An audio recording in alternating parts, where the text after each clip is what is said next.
Here we are. Hello, all, and welcome. My name is John Hiskus. I'm an art director of content on the creative team based in Grand Rapids, Michigan.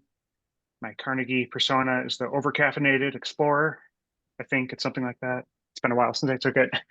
Um, but we are here today to talk about leadershiping and leadershipness.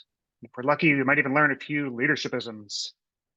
Those are not real words, they're squishy words. They're my dad joke. Apologies for that. Um, but I like them because leadership is a squishy concept in the sense that it can mean so many different things. It can be giving a big, inspiring speech. It can be staying silent. It can be giving a confident yes or no to something, or admitting what you don't know. It can be asking a question that helps a group that's been talking in circles and give them some guidance.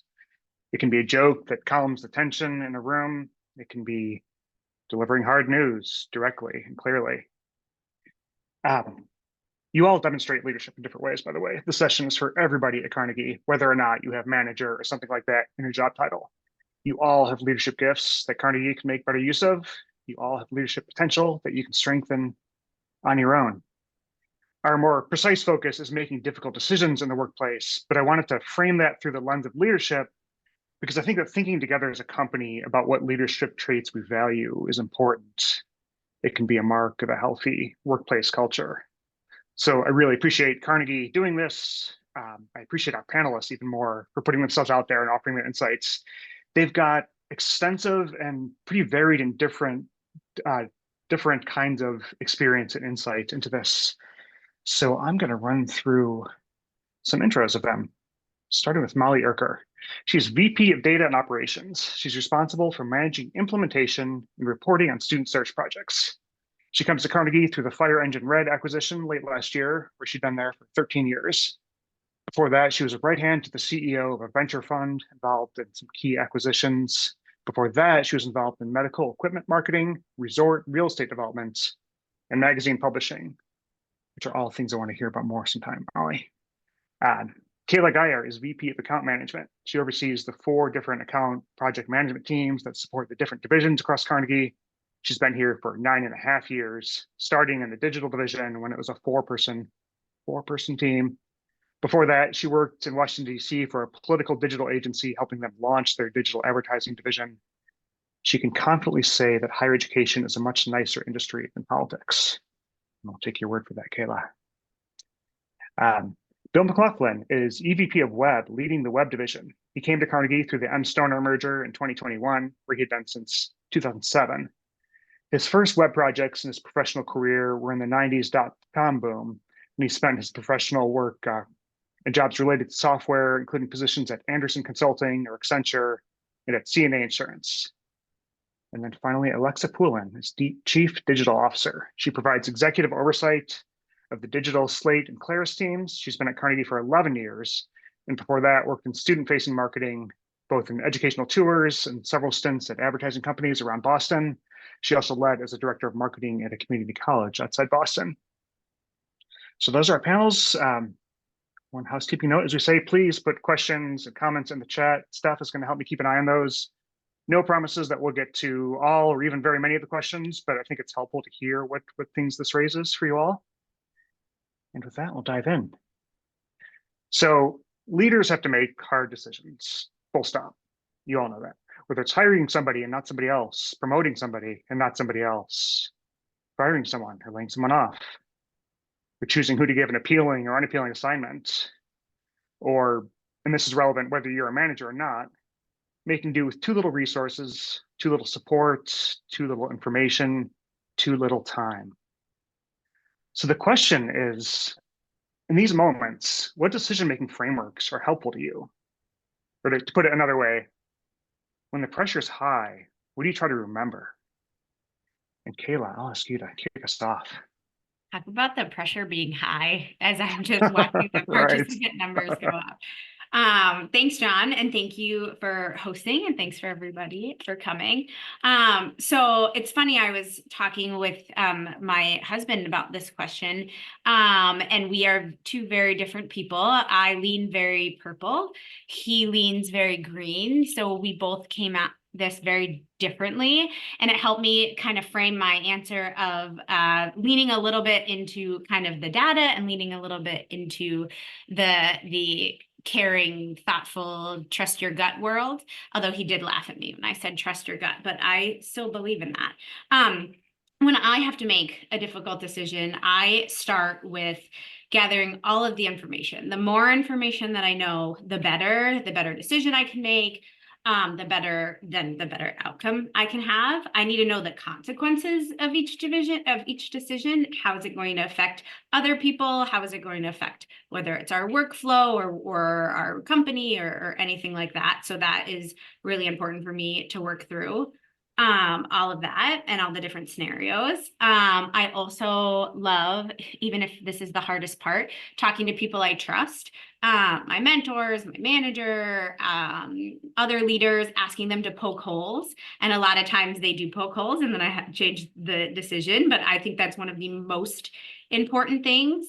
And then, last but not least, one of the important things that it's taken me a little bit of time to realize this, but I'm going to make mistakes and I can't be afraid to make mistakes. So once I have all the information, I've asked people to poke holes, I've gone through all the scenarios, I just have to kind of go with what my gut is, and know that if I make a mistake, as long as I am holding myself accountable to it, that's okay. I've had to make lots of difficult decisions and a lot of times they worked out well and sometimes they didn't. And I think knowing and having confidence in myself that I'll own up to it.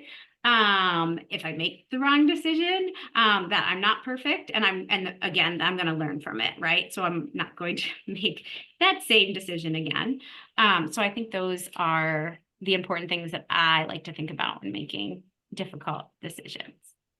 Yeah, I love that. I love how you cut the things that serve you on other moments and that you develop in those other moments are the same things you can draw on in the high pressure moments. Alexa, I'm going to pass right over to you if that's all right. Well, Kayla answered that so well. Ditto all that. But truthfully, I do agree with so much of that. There's so much in a decision-making process. There's a lot of things to consider. Obviously, you have to gather the facts. You have your options to weigh. You have to think about the possible outcomes and consequences that come from your decision. So that's like, full stop. That's where you start. I think that I also look to have both that quantitative and qualitative piece that Kayla was talking about, right? You have the data that tells you a certain quantitative, like if you're making a hiring decision, do you have the budget for it? Do you have the pipeline coming in and you're looking at the team? But there's a qualitative factor to that too, right? You can look at all the data and the numbers might show you one thing, but are your people coming to you and saying, we're burnt out, we're overworked, and there's this other qualitative piece to it that you really have to take into consideration. And then there's also like having the guiding principles of having a plan, like a strategic plan or priorities, right? So like, how does this decision align or not align with priorities that I have set? So maybe for the week, the month, the year, the quarter, whatever that might be. So that also can help in weighing in on a decision if it's aligning or not aligning with priorities that you have set, whatever those might look like. I also would agree with the guttural thing there, Kayla, and especially with the more experience. I mean, you have this also in your personal life, right? We've all made good decisions. We've all made some bad decisions. And every time we've made some of those bad decisions, hopefully we've learned. So next time we're making better decisions. And to all the things that you said, Kayla, when we do make a wrong decision or a bad decision, it's about the learning from that. And it's about holding ourselves accountable for that. So that next time we can hopefully make a better decision. So very similar types of answers, I guess, to you, Kayla, but I guess I'm not surprised. Yeah, I love that, Alexa, you're speaking it's not just about one kind of information or framework. It's not just data. It's not just the opinions of your team. It's not just instincts, what I hear you saying, but drawing on those things that can come together like that. I'm going to jump right into our second question because there's a lot of ground we want to cover in this short time. So here's that. Sometimes a difficult decision is really about how to deliver difficult news, whether it's to your clients, to your team, to somebody else. Could be a project doesn't finish when we said it would be, didn't get the results that we said it would, we hoped it would, or news that isn't negative, but it's just really big. Like our company just got bought by Carnegie. I believe it's happened to some folks here. So the question is, in those moments when it's time to communicate, what's helpful? And Molly, I'll invite you to speak here. Okay. I try to anticipate all the possible reactions to difficult news like that. And I am worst case scenario girl. So my anticipated response is usually it's rarely as bad as what I'm expecting it to be. But it's just sort of helpful to be prepared for any reaction. Yeah. I think it's best to be honest and direct. And not try to make excuses, offer explanations, but not really excuses. And try to include also some sort of solution or opportunity, or, some, not be just a problem announcer, but a problem solver sort when you're giving bad news. Or big news, like your company's been acquired by Carnegie. That isn't bad, but it's big. Yeah, great. Is Bill here, or did he make the difficult decision to? Okay. I don't see on my screen, Bill, but I'm going to invite you to speak to that as well. Thank you. Great. Not the first person to ask me that, so I must have some hack code. All right. Thanks, John. And just wanted to mention that Molly and I are both in St. Louis, so go St. Louis today. I would just say on this one, I used to do this the opposite way, and at some point along the way kind of learned to flip things around. I think if it's bad news or big news, trying to get to the point and be sort of out of empathy for the person, and sort of say, I have bad news to share, and the bad news is X, and then sort of pause there and let that breathe a little bit, and then get into, if appropriate or applicable, like, here's all the reasons that went into this decision. What I used to do was do the other thing, which is like start to talk through the rationale and explain the backstory. And the person sitting on the edge of their seat going like, where is this going? And they're starting to like trip out on all the possible things that could be coming. And they're not actually, after a bit, they're not actually hearing you. So flipping it around the other way and just sort of trying to be as clear and concise as possible and frame it from the perspective of how it impacts the person that you're talking to, is definitely something that has worked a lot better for me. I love that, Bill. Can I just add one thing to what you said? Because I think the flipping of the script is fantastic.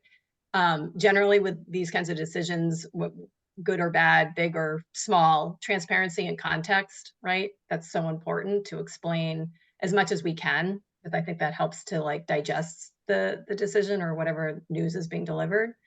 And I love the flipping of the script there, Bill. That's a great tip. Yeah.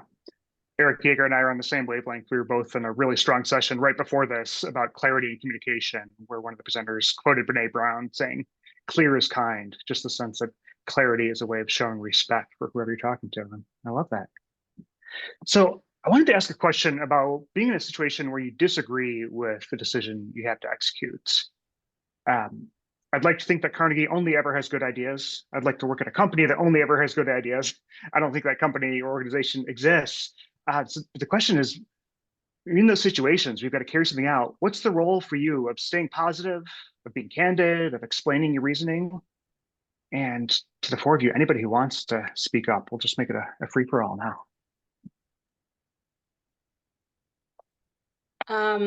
I'll jump in. I'll take a first shot. I think first I would acknowledge, so if it's like a sensitive topic or a difficult decision that is pretty known, I think I would acknowledge that it was a tough decision to arrive at. For some more, and going back to what I just said about context and transparency, although now I'll flip the script thanks to Bill's little tip there. But in terms of delivering that decision, I really recognize that whomever I'm delivering that to, or whether it's a person or a group of people, they will immediately feed off the energy that I'm exuding in that decision delivery. So if I come in and I'm like, oh God, this, and feed it negatively, guess what, guys? It's going to be received that way, right? So I will opt to take my personal opinions out of that delivery and try to deliver that decision as candidly and factually as I can, and provide context, transparency, and honesty as much as I can. Yeah.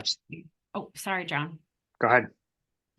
I completely agree. And I think to get myself in that headspace of being positive and being able to share the message positively, I just remind myself that I don't have all the answers. And just because it's a decision that I don't agree with, it doesn't mean it's a wrong decision. I might not have the perspective. I might not know all the information behind the decision. I might not have the experience of the people that are making the decision or that I'm making the decision with.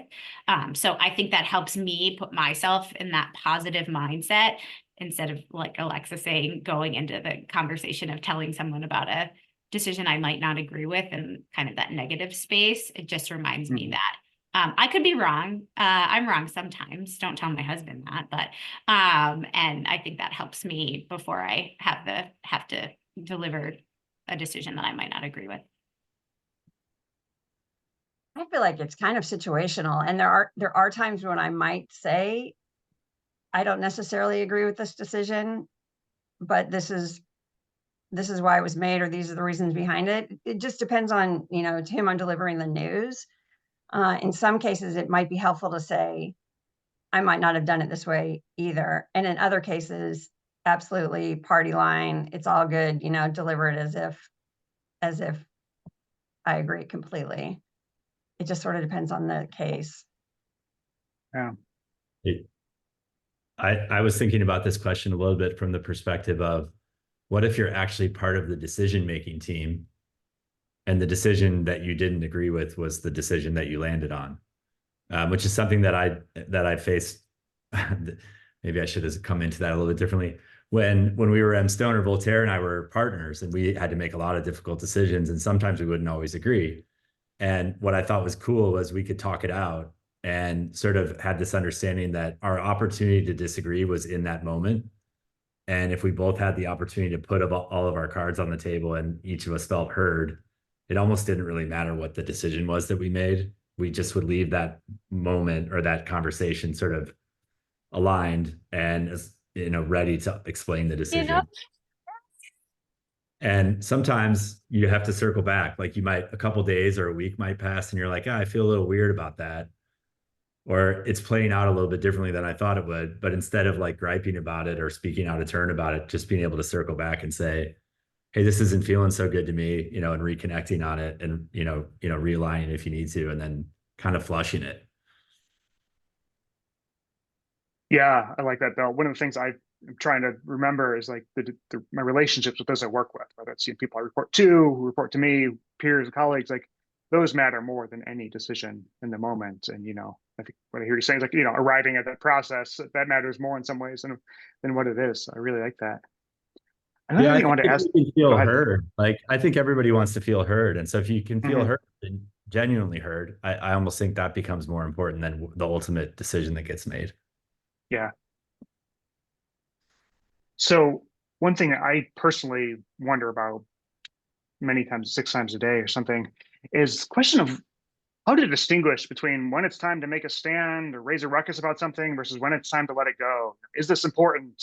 And those, I think they come to all of us, in all kinds of different ways throughout the day. How do you all navigate those? And what kind of framework do you use to make those decisions? Well, I'll jump in on what Bill just said. I feel like it's easier to let go when you feel like you've been heard, when you feel like your points have been taken into consideration.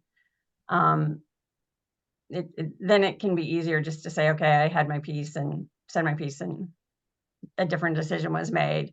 And sometimes you just have to realize the boss is ultimately responsible for it, and you've had your say, and you're not the final word. It's not so easy to do all the time, but I think it makes it easier if you feel like you've had a chance to be heard. Mm-hmm. I liked what Alexa said earlier about going back to some sort of a strategic framing. And so for me, sometimes it's helpful to like take a big step back and say, all right, it's probably worth fighting hard for if it's not in line with whatever the strategic objective is that we're trying to accomplish, or potentially sort of like a values question. Is this in line with our values as a company? Is it in line with my personal values? To me, those are the Like I don't, those are the fights worth fighting. And oftentimes, if you think of it that way, you find that there aren't too many things that come along like that are that critical to your strategic imperative and your value system. In other words, don't sweat the small stuff, and it's all Yeah. small stuff. I was going to say something similar, Bill. Like if it's low stakes, low risk, I'm more than willing to let it go. But obviously the opposite would hold true, right? If it's super high stakes, really high risk type of thing, then I'm more apt to probably dig in my heels. But even with that said, it's really important to see other points of view and make compromises, of course, at times, and see things from both lenses of whatever the discussion or decisions around. So yeah, at home with my husband, I'm probably more apt to dig my heels in, but that's a whole nother story in a different panel. That's a panel tomorrow, Alexa. We'll put you on that as well. Just one thought. I know we do all kinds of different work from our creative world. One yardstick rule we sometimes use when we're guiding clients through creative choices, and it's great when they're on board and they say, yes, do exactly what we want. Sometimes they'll want to change a headline or a photo choice, and we can see that it's weakening the work because we do this all the time. Often, our first kind of revision conversation with them will say, like, here's why we think that, exploration is a better word for expressing your green explorer personality than, stupendous or whatever they suggested. And if they agree, great, move on. If they say nope, then we say, well, you're paying for the piece, we're gonna do the, what you need to do. And just having that little two-step framework in the back of our head sometimes provides a way forward on little things. Thank you all for that. Another question, part of the role of a leader is to prepare others to make difficult decisions as well. So I'm curious, in your roles as managers, what traits and skills do you look for in people on your team about helping them prepare to learn to make difficult decisions well?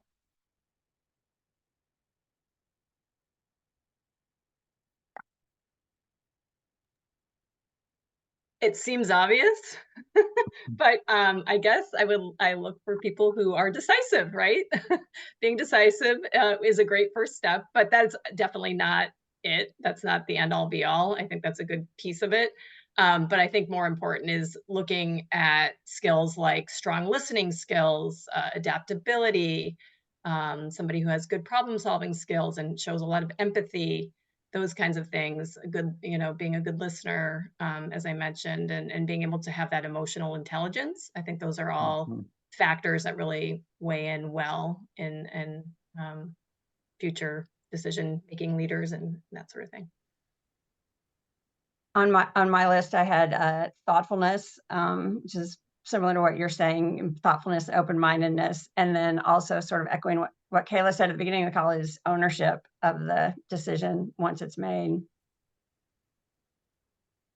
Yeah, I agree. I also would add somebody that has empathy and compassion, because then in the delivering of sometimes the difficult decisions, I think that that's a really important piece of delivering those pieces of news, if it has to be hard, and being empathetic in the moment of the person or the team that is going to be hearing it on the other side, I think is really important. Yeah. John, I would just add one other thing, which is, especially in the kind of work that we do, I think there's some trait or skill around being willing to like put yourself out there a little bit. Like, let's say you're making a recommendation to a client, sort of being willing to say, this is what I think you should do, and stand behind that, versus sort of, well, you could do this, or you could do that, or you could do this, like actually being confident and being able to like take a risk in a moment like that. Yeah, I like that. I'm curious, what's a time when you've had to make a hard decision that turned out either well or poorly? What did you learn from it?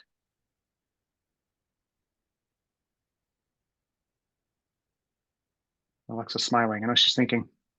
Well, because it's like, which way do I go? Really well or really poorly? No, You knew one of each.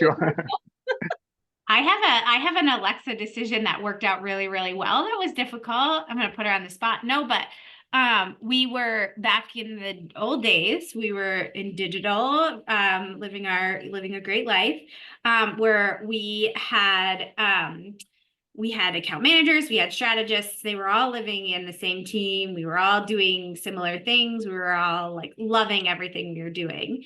And we, leadership in that area, wanted to keep things the same. We were like, things are going great. All of our teams are functioning differently, but that's fine. We loved what we were doing. AMs and strategists were working well together. And Alexa, who's amazing at seeing the future, knew that we couldn't function that way. And even though she knew that our leaders might not agree with her, she made, I think it was maybe a difficult decision. Maybe it was easy, Alexa. And told us about that we needed to separate account management from our strategists and from our campaign managers and make it its own pathway. I can't imagine have done that, because there were literally 4 of us being like, no, we don't, that doesn't make any sense. We don't want to do that. And that was our reaction. It worked out really well. I also wouldn't be where I am if she didn't make that decision. But I think she could see kind of the writing on the wall and what was good for everybody. And now looking back, I wish I kind of did not react in like a negative way and like took the moment. And I've learned a lot about that, of like receiving difficult decisions and taking a moment to think about it. But that's one that I remember, I mean, changed the trajectory of my life, being a difficult decision. That worked out extremely well. I hope that's okay that I shared that, Lisa. It's great, because I was struggling to be like, I don't know which way to go. So thank you for that.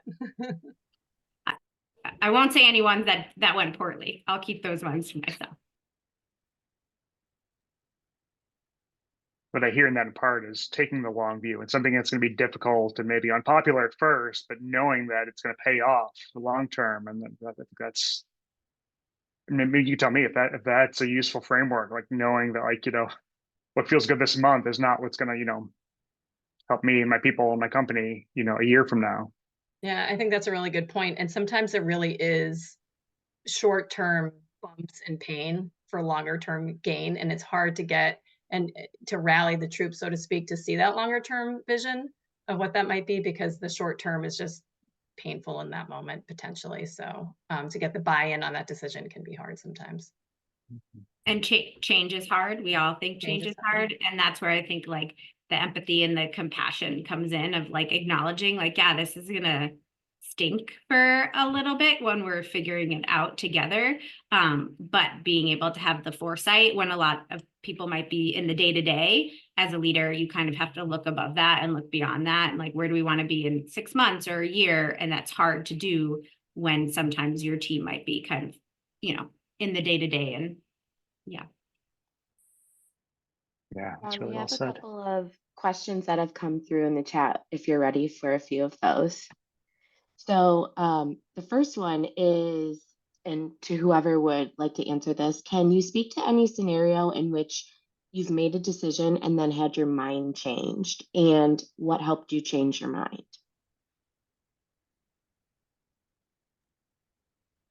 I can speak to this. It just happened actually within the last couple of weeks. So we had an opening in our team, and I was pretty certain we were going to hire somebody from outside of the company, and didn't go public with that, but almost did. But basically everybody on our team knew that we were looking for a new person to fill this spot. We talked openly about what the criteria were and what the skills were and what we were looking for. And then we decided not to go outside and fill the spot from inside of the team. And I think that it just sort of builds on some of the things that others were saying, particularly some of the things that Alexa was saying about just sort of like being very taking in everything and being curious about like what's happening and learning from people around you and listening to people and what their points of view are. So one of the things that happened in this window of time was that the whole team got together in person for the first time, and there was a lot of collaboration and a lot of good ideas shared and a lot of like team building and bonding that was happening. And like being present for that, paying attention to that, understanding what was going on there was super transformative and helpful in changing the direction on the decision.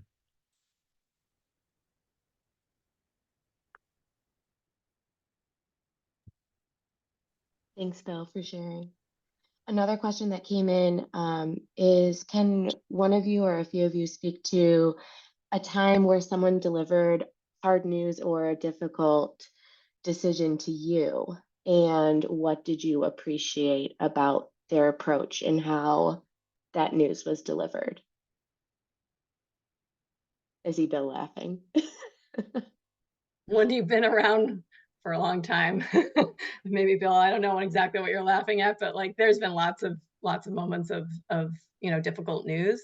I think and some of the other sessions today even talked about it, and it goes back to talking about clear communication. The session, right, I think it was right before this, they're all starting to blend together, really talked about that, right? Is just being concise and being compassionate in the delivery and being clear in all of those and having context and the transparency. I mean, that always is going to be able, anybody on the receiving end of difficult news, that's always going to be helpful.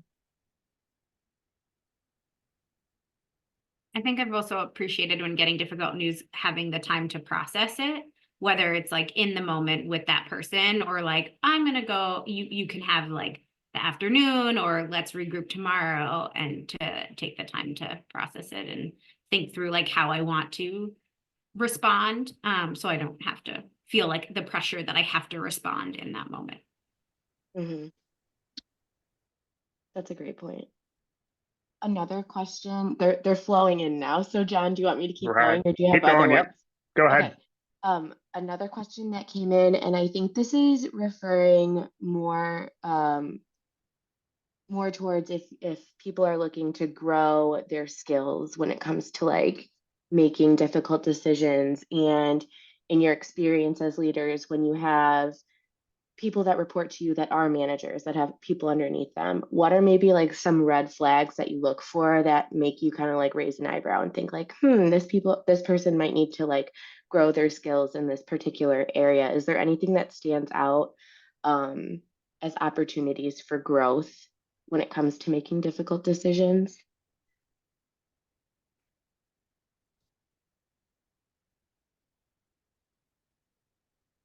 I'm happy to take it, but if somebody wants to come off and take it, anyone? Okay. Things to help for coaching would be everything the opposite of what I just said before. If they are not being able to be concise or clear, not having the ability to, sorry, my dogs just came in and are distracting me. So if they aren't able to make decisions and be decisive in that decision making, and waffling, lack of accountability, blaming, so as I don't, this is not my decision, this is coming from somewhere that I have no control over, like those kinds of things. Because if you really want to step up and being able to be a decision maker and a decision leader, sometimes you just got to own some stuff, for better or for worse. And so when you sort of default to, well, this came from somewhere else, or somebody else made this decision, I don't agree with it, those kinds of things, those would be red flags to me. I would say too, when they do make a decision and if things don't work out, if they then do the blame game, that's sort of the second part of what you were saying there, Alexa. That's also a red flag to me. I think not being afraid to make a decision, even if it's not necessarily perfect, and know that it's okay if you get it wrong and can adjust later. I mean, if I think back to early in my career, I used to try to gather all the information like Kayla was talking about, and sometimes that would take too long. Or I'd be waiting for something perfect or the right moment. And I'm thinking of one boss that I had in particular who was just open about like, we need to make a decision. We need to be decisive, like Alexa was saying, and we might get it wrong. And that's okay. If we get it wrong, we'll adjust. Thank you. Those are great points, everyone. Another question that came in, this is an interesting one. How do you build trust with your teams in your day-to-day so they're able to put faith in you when you've had to make a decision that your team does not agree with? What are ways to build a team dynamic that fosters trust even in times of uncertainty? I think I'm just gonna, can I just jump in to affirm that question? What I like about it is that it recognizes that making good decisions well is not just about what you do in that moment, but it's about everything you do up to that moment. So building trust on your team, that's a way to, whatever decision you have to make, it's a way to, people are gonna, trust you and listen to you based on how you've treated them, in the chill times, to use a highly corporate word. So yeah, I love that. And now I'll get out of the way of the question because I'd love to hear respond to that about building trust. that's what I was gonna say too, John. Yeah, I think you can, but it's not about building trust in that moment that you're delivering a difficult decision. It's about everything, like you were saying, John, you do up until then. It's about being really transparent, as transparent as possible with your team, always providing the context. I think is really, really important. So when, you're making small decisions along the way, you're showing them like you're being transparent, you're providing the context, you're explaining how we get here, why we got there, that when you do deliver a difficult decision that they might not agree with, they know that you didn't do it lightly. They know that they can trust that you're giving them all of the information that you have and that you're able to give them. And you're providing them as much context as possible. The worst thing you can do is say, this is the decision, and not explain why, or why we even had to come to a decision about this or anything like that. So I think it's everything leading up to it, and then how you present in the moment. I think there's those moments too of when you've made the wrong decision, is owning those wrong decisions in a public forum or in a vulnerable way, because you're building trust by saying, we kind of screwed up, and owning that maybe that bad decision or wrong decision that was made. That also helps to say, all right, well, I trust her to try to make the best decision based on the knowledge or information you have at the time. But I also trust her that if we've misstepped, to roll it back, or to take another step towards trying to make it better. I love that. Steph, we maybe have time for one more question before the final lightning round question we're gonna get Okay. to. Do you have any more? I have one more. I think this is a good one. I think a lot of us maybe experience this and could use some advice on this, but how over the years have you gotten over like the jitters or the nervousness that comes along with delivering bad news, so you can remain like calm and collected and speak clearly?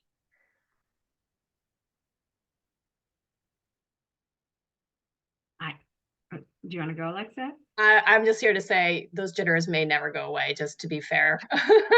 And that those jitters are more than normal to have. And you've years and years of delivering news bad news or that sort of thing. I would be here to say that the jitters actually don't ever go away, but with practice, unfortunately, probably get better.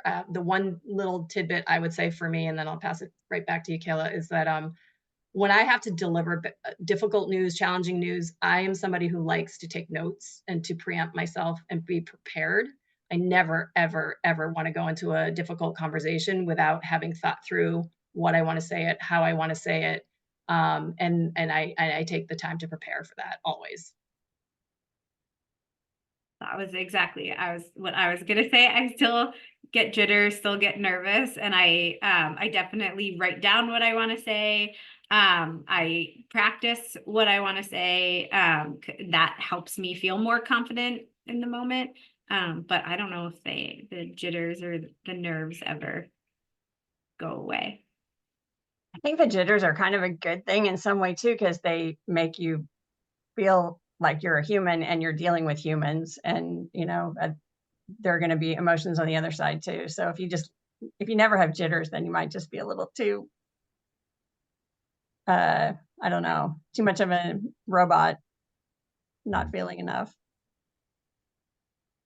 I was really hoping you were all going to tell us like that goes away completely when you hit a certain point. So no, it's appreciate you giving that real feedback. That's a part of life. It's a part of being human, whether you're in any kind of position. I want to move to our final lightning round question. All dollar values are doubled, so your final wagers. And here's the question: in 1 or 2 words, what's a leadership trait you think we should notice more and celebrate more at Carnegie? Just let me jump in.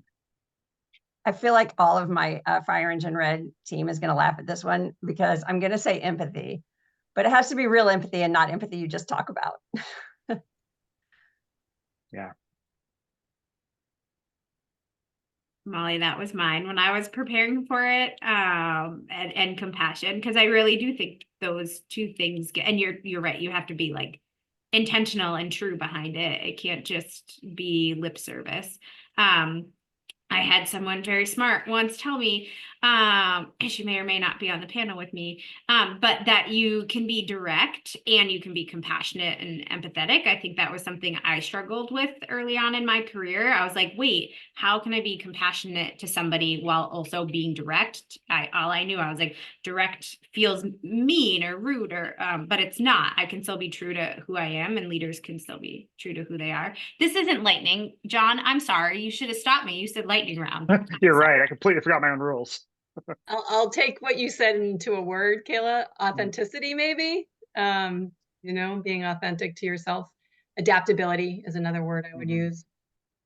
Yeah, I was going to say authenticity too. I would add, I think leadership comes in a lot of different forms, and just the idea that it's not necessarily, it isn't the same as management. And so I think there's sort of like this maybe misperception that leadership means that you're, advancing up the org chart or something like that. And so I think of leadership in many cases as like having a good idea and having the courage to throw it out there and see what happens. So I don't know if that's innovation or creativity or curiosity or something like that, but that's what I would offer. That's so well said, Bill. You all blew completely past the word limit, 2 words for the last answer, but that's all right. Yeah, and Molly, Alexa, Kayla, Bill, this is not the easiest panel to be on. So sincere gratitude for putting yourself out there and being on this. And thank you to all of you for attending. We appreciate it. This is the end of day 1 of Inside Out. This was inside. Tomorrow is out. I don't know what that means, but we'll see you all tomorrow. Thank you. Thank you, John. You did a great job. Thank you.